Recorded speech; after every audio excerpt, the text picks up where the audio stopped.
Salut tout le monde, salut les monégasques, bienvenue pour un nouveau débrief. Alors, ça fait 15 jours qu'on ne s'est pas vu, c'était la trêve internationale et comme d'habitude, quand il y a une trêve, tu as l'impression que ça dure 2 mois, 3 mois, 4 ans, c'est long, c'est très long. Et on était bien content de retrouver la Ligue 1, même si l'AS Monaco cette année n'est pas forcément très excitante. C'est pas forcément une grande saison qu'on est en train de vivre là. Mais il faut bien finir la saison et puis on attend paisiblement les objectifs de fin de saison. Je pense que c'est le podium et puis la réalité c'est qu'on n'y est pas. On n'est pas loin mais on n'y est pas, on est 4e et il fallait s'accrocher parce que Lens avait gagné, parce que Marseille avait perdu quelques points contre Montpellier et nous il fallait absolument recoller au podium, c'est-à-dire revenir à 3 points de la seconde place pour ne pas être décroché. Donc pour ce faire on recevait Strasbourg. Une équipe qui n'est pas très en forme cette saison, et donc on avait quand même tous les feux qui étaient ouverts pour que ça se passe bien, malgré quelques absences, notamment une de taille, Mbolo, qui n'est plus là, parce qu'il s'est blessé, il en a pour plusieurs semaines. On avait Malangsar qui n'était pas là, bon ça, c'est pas très grave. On avait qui d'autre de blessé je ne sais plus, enfin Diatta n'était pas là non plus, quand on a vu la feuille, mais sinon le reste était là. Et on a vu que le 11 de départ était plutôt sympa. Comme je vous l'ai dit, on rattaquait à domicile contre Strasbourg, on était quand même plus ou moins favoris. Et le 11 était sympa. Donc on avait Nubel dans les buts, on avait Dissassi, Maripane qui était là, on avait Aguilar à droite et Caio Henrique à gauche, donc ça c'était plutôt normal. Milieu de terrain, Fofana, Camara de retour, donc voilà, la doublette classique. Sur les côtés, on avait Golovin et Vanderson. Voilà, ça c'était la surprise parce que Diatta n'était pas là et on avait donc Vanderson qui jouait un cran plus haut avec devant Ben Seguir de retour aussi et Ben Yedder. Voilà, donc un 11 parfait, moi j'aurais pas fait mieux et c'était très bien, donc on attendait un petit peu le début du match pour voir un petit peu si Monaco s'était remis la tête à l'endroit malgré les matchs compliqués d'avant. Et en fait on a gagné, voilà. On a gagné 4-3, donc rien qu'en vous disant le résultat, vous voyez que ça a été compliqué, parce qu'on a encore pris 3 buts. Ça a été un match extrêmement compliqué, difficile, on n'y arrive pas. On n'arrive plus à se rendre les matchs faciles, on a du mal à les gagner. Que ce soit un petit club, un moyen club ou un gros club, c'est dur. Et on a vu quand même aujourd'hui une prestation collective extrêmement inquiétante et pas du tout rassurante malgré la victoire. Alors on a gagné, c'est bien, on est content, mais on va voir que dans le contenu ça a été compliqué comme d'habitude. Donc la première mi-temps ça a été de la bouillie, c'est-à-dire que Monaco a bien commencé et a mal fini, comme d'habitude. Dès qu'elle ouvre le score, eh bien, au lieu d'essayer de faire le break, elle s'écroule, elle fait des erreurs défensives, elle fait des boulettes, elle prend des buts, et tout le monde nous met des pions, et Strasbourg n'a pas échappé à la règle, et Strasbourg a très vite recollé au score, et a réussi même à passer devant avant la mi-temps. Donc nous, on a ouvert la marque avec une super combinaison dans l'axe avec Golovin, je crois qu'il lance Vanderson. Vanderson qui se retrouve dans la surface, qui arrive à frapper et qui marque le but. Donc vous voyez, le début de match n'est pas terrible, mais on arrive quand même sur nos occasions à être dangereux. Et donc on ouvre la marque assez logiquement. Et Strasbourg, eh bien, au lieu de les étouffer et d'aller en mettre un deuxième, eh bien Monaco va commencer à reculer, à se faire peur, à faire n'importe quoi et surtout à faire des boulettes comme d'habitude dans nos matchs cette saison. Donc très vite, on va voir que les Strasbourgeois vont égaliser. Sur un coup de pied arrêté, je crois, Nubel va faire une sortie fantôme avec une tête d'un Strasbourgeois qui va réussir à mettre le ballon au fond de la tête. Et en fait, très vite, on va prendre un deuxième but sur un but contre notre camp aussi. Je crois que c'est encore un ballon aérien où Maripane la touche de la tête et la met au fond de ses filets. Et en fait, on a quand même voilà, deux situations similaires où on voit que entre le gardien, la défense, le jeu aérien et la solidité défensive, eh bien tout ça disparaît et on se retrouve à prendre 2 buts très vite et très logiquement Strasbourg passe devant. Donc vous voyez, à l'image de la saison, Monaco ne maîtrise rien, Monaco n'arrive pas à maîtriser le jeu, à maîtriser le ballon, à maîtriser l'adversaire, à presser correctement, on fait beaucoup de fautes, on fait beaucoup de cartons. Alors certes l'arbitre a été extrêmement sévère contre nous aujourd'hui, mais on n'est pas bon dans le pressing, on n'est pas bon dans l'agressivité, on n'est pas bon dans la recherche et la récupération du ballon, donc on fait faute sur faute, et du coup, ben, on commence à faire n'importe quoi, à se prendre les pieds dans le tapis, que ce soit au milieu de terrain, derrière, devant, on a du mal aussi à se créer des occasions, et donc, tranquillement, vers la mi-temps, on est mené 2-1.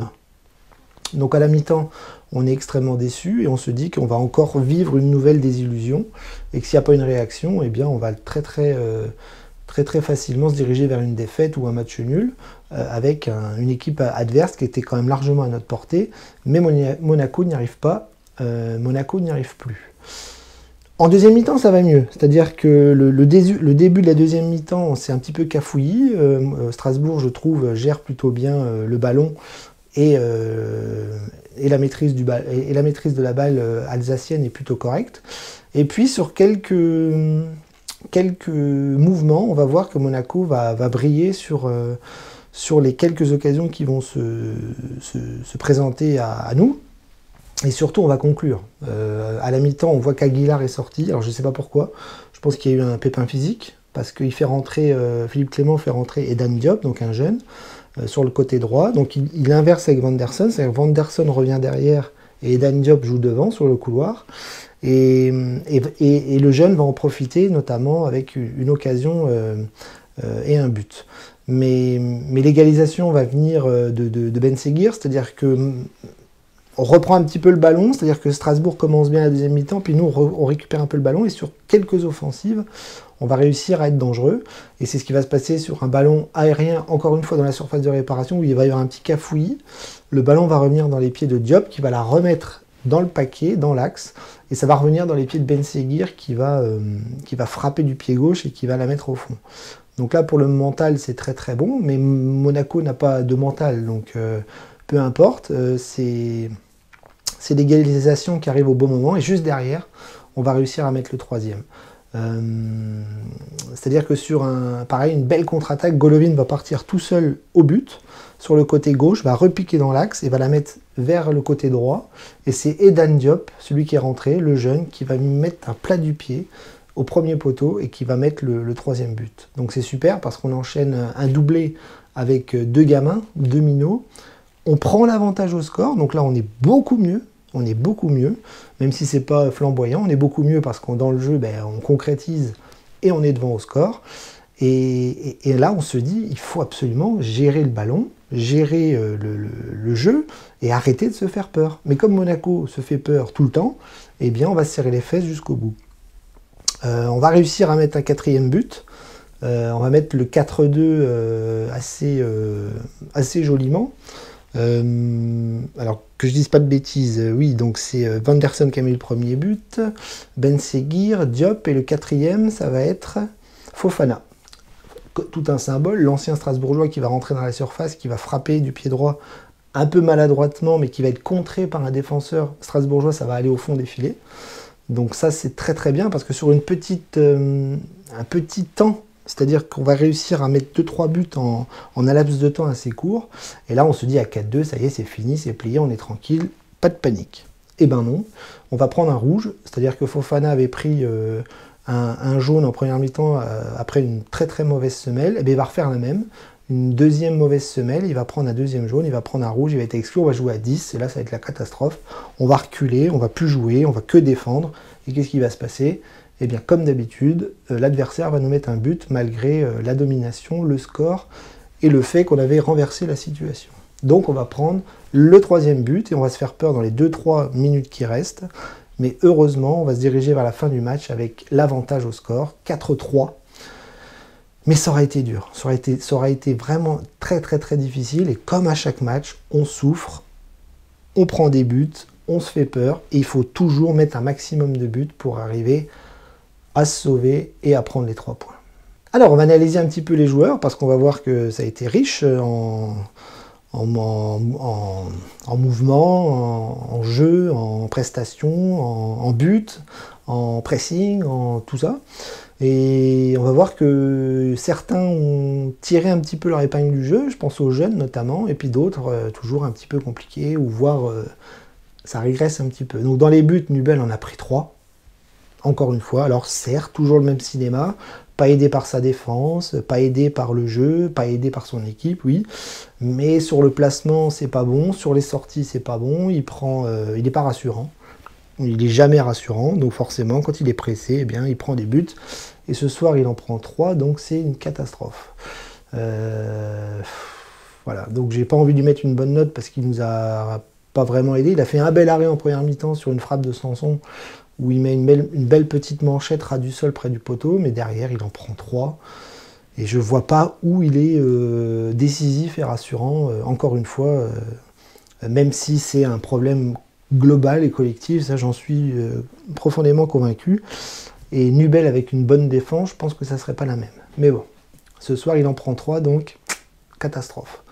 Dans la défense centrale, Maripane a été dépassé dans pas mal de mouvements, notamment aériens. Il a pris deux vents dans les airs et on prend 2 buts. Dissassi, pas plus rassurant non plus, beaucoup de fautes, beaucoup de ballons pas très bien négociés.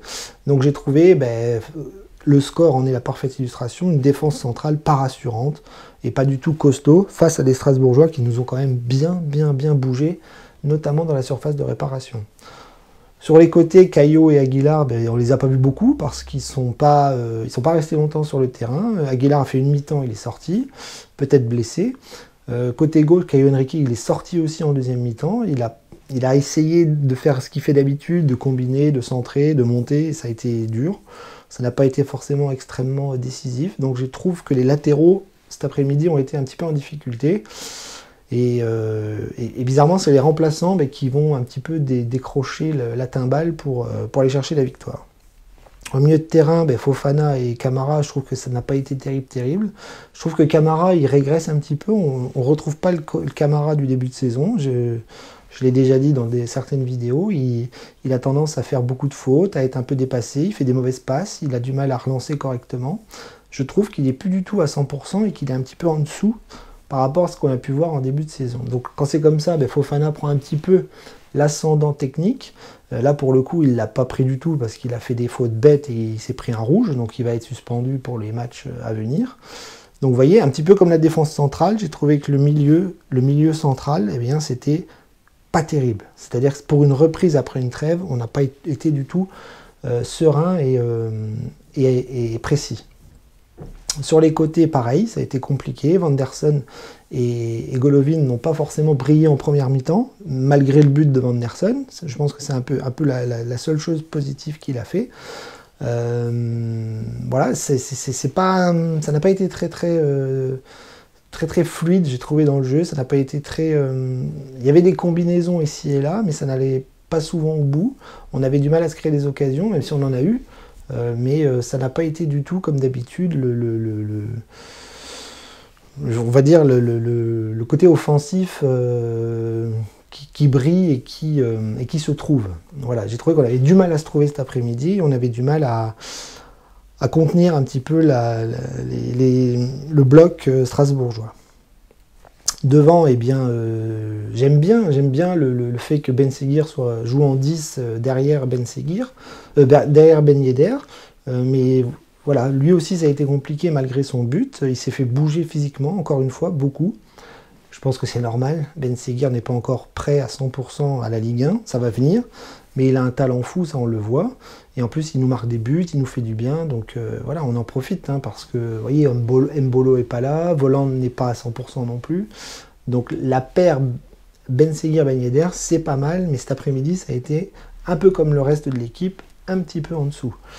Ben Yedder n'a pas marqué, donc forcément on le remarque tout de suite quand il marque pas. Il a eu des occasions en tout début de match, des frappes sur Matsels ou des beaux enchaînements, mais voilà, ça a été compliqué physiquement, ça a été compliqué devant le but, il n'a pas réussi à se procurer d'autres occasions franches, et comme il marque pas, on le met un petit peu en retrait comme à chaque fois. Donc voilà, Vanderson buteur, Ben Seguir buteur, Fofana buteur, Diop buteur, et là c'est là que j'en viens aux remplaçants qui ont fait beaucoup de bien, notamment Diop, qui a fait une belle rentrée. Alors c'est marrant parce que Diop, on a, un peu comme Ben Seguir, on a toujours l'impression qu'il est trop jeune, pas prêt pour la Ligue 1, un peu fébrile physiquement, techniquement, puis en fait non. On voit qu'il a quand même un bagage technique extrêmement intéressant, et en plus il a tendance à être polyvalent, donc il joue au milieu, il joue arrière droit, il joue milieu droit, il joue ailier, attaquant, enfin il est un peu partout. Et en plus, on le voit parce qu'il fait la différence. C'est-à-dire il aime centrer, il aime récupérer le ballon, voir le jeu. Donc c'est très, très précis, très technique. Et ça paye parce qu'il a marqué notamment le troisième but de l'AS Monaco cet après-midi. Donc voilà, j'ai envie de retenir cet après-midi les deux jeunes, les deux minots, Ben Seguir et Diop. Et puis dans les autres remplaçants, on a eu, comme je vous l'ai dit, Jacobs qui est rentré, puis Volland qui nous a fait un peu de bien, mais qui n'est pas encore apte et prêt à enchaîner les matchs et à être à 100% comme il a pu l'être les saisons précédentes. Non, il a été beaucoup blessé, il revient tout doucement, donc c'est pas encore le Volland qu'on aime, mais voilà. J'espère qu'il ne se blessera plus, qu'il va continuer de jouer et puis qu'il continuera de briller dans les matchs à venir. Voilà, en tout cas, je retiens pas grand-chose de l'équipe cet après-midi, si ce n'est les quelques éclairs de génie qui nous auront permis de mettre 4 buts. Et puis je retiens les deux jeunes, voilà, qui nous font du bien, parce que c'est eux qui nous mettent vers l'avant cet après-midi. Ils ont retourné la situation, Ben Seguir et Diop. Et puis voilà, je retiendrai la solidarité, mais trop de buts encaissés. Et trop de défaillances défensives, ce qui m'inquiète quand même beaucoup pour la suite des événements. Allez, on va conclure sur une note positive. Nous avons gagné, c'est-à-dire qu'on enchaîne quand même 2 victoires consécutives après Ajaccio et Strasbourg. Donc on est sur une bonne dynamique au niveau des points. Dans le contenu, ça ne me plaît pas. Je pense que ça ne me plaira pas jusqu'à la fin de saison parce qu'on vit une saison compliquée, difficile, pas très jolie. Il faut qu'on arrive à accrocher le podium et c'est le dernier objectif à réussir, à atteindre. On y est, on est là, on est 4e à 3 points du 2e et du 3e, donc tout est jouable, mais bon, on va devoir aller jouer à Lens et en jouant comme ça va être très compliqué. On a des points à prendre, Lens va jouer contre le Paris Saint-Germain, Marseille en perd, donc on est là. La seule chose qu'il faut retenir, c'est qu'on est là, on est présent, on s'accroche. Et on a tout pour bien finir la saison si on s'améliore un petit peu. Mais en tout cas, la semaine prochaine, on ira à Nantes. Nantes qui va jouer une demi-finale de Coupe de France, donc qui sera un petit peu diminué. Ils ont perdu 3-0, je crois, contre Reims cet après-midi. Ça va pas très bien du côté de Nantes. Mais nous, il faudra qu'on aille faire un bon résultat là-bas pour continuer d'enchaîner les victoires et puis pour s'accrocher toujours à ce podium, à cette Ligue des Champions. Et ça serait vraiment un moindre mal cette saison si on y arrive, parce qu'on ne fait pas une belle saison, ça c'est clair et net. Je m'en fous des points. Les points, c'est une chose. Moi, je regarde ce qui se passe sur la pelouse, je regarde le football que l'AS Monaco produit, c'est pas terrible, mais on est là. Donc c'est le paradoxe, mais on va s'accrocher à ce paradoxe pour pouvoir aller atteindre nos objectifs avant une nouvelle saison qui sera encore pleine de rebondissements, parce qu'il va y avoir du mouvement et du changement au club cet été, je pense. Voilà, donc je vous dis un gros Daguemounigou, et puis je vous donne une semaine pour savourer la victoire. Et puis on se retrouve pour le débrief contre le FC Nantes, dimanche prochain, à la même heure. Allez, à la semaine prochaine.